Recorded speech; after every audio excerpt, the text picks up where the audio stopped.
આજે તો મને બનાવી આલણીની ભાજી એ પણ પાલકની અને મમ્મીએ બનાવ્યા મકાઈના રોટલા। નમસ્કાર વાલા, હું રાખુ બ્લોગર બિલોડા અરવલ્લી ગુજરાત। સ્વાગત છે તમારું એક નવા વિડીયોમાં। આજે તો સવારમાં વિચાર્યું કે આલણીની ભાજી બનાવીએ। મમ્મીને બંને ખેતરમાં નીકળ્યા અને ગોટાળે ચડ્યા કે સાલું ભાજી બનાવીએ તો બનાવીએ સાને। પછી તો પાલક જ ભાગે આવી। મમ્મી પાલક તોડવા માંડ્યા અને હું કોથમીર। મમ્મી ભાજી વોશ કરીને સુધારતા હતા। મને વિચાર્યું કે સલાડનું કંઈક કરવું પડે। હું આવી ગયો ગાજર બીટ લેવા। બીટ તો એક નંબર હતા, પણ ગાજર કેમ પીળું એવું કેમ? પછી તો મને જીજુને બતાવ્યું। જીજુ કહેવા લાગ્યા કે આ તો ઝેરી પદાર્થ છે, હું તો નહીં ખાઉં। પછી તો મને ગાજર ખાવાનું શરૂ કર્યું ને મમ્મી આવી ગયા। એટલામાં મમ્મીએ લીલા મસાલા તૈયાર કર્યા અને મને ભાજી બાફવા મૂકી દીધી। અને એટલામાં જ પપ્પાનો ઓર્ડર આવ્યો કે પેંડાળું કાઢવાના છે। વાહ રે વાહ, શું જિંદગી છે! કોઈ નવરાજ ના રહેવા જોઈએ। મન તો નતું જ, પણ જીજુન બંને ત્રિકમ ને કોસ લઈને નીકળી ગયા। મન વગરના પેંડાળું કાઢ્યા અને ખૂટાઓમાં આપણે અરે સોરી આવા પેંડાળું બેઠા છે અમારે તો।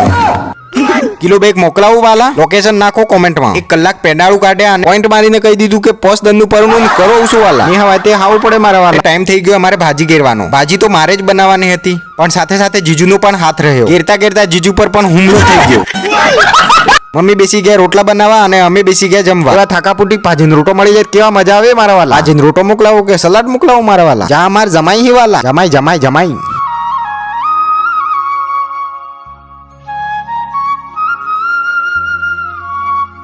તો વાલા, આ વિડીયો તમને કેવી લાગી મને કોમેન્ટમાં જરૂર બતાવજો, અને સારી લાગી હોય તો વિડીયોને લાઈક શેર કોમેન્ટ જરૂર કરજો, અને મળીએ એક નવા વિડીયોની સાથે। ત્યાં સુધી બાય, ટેક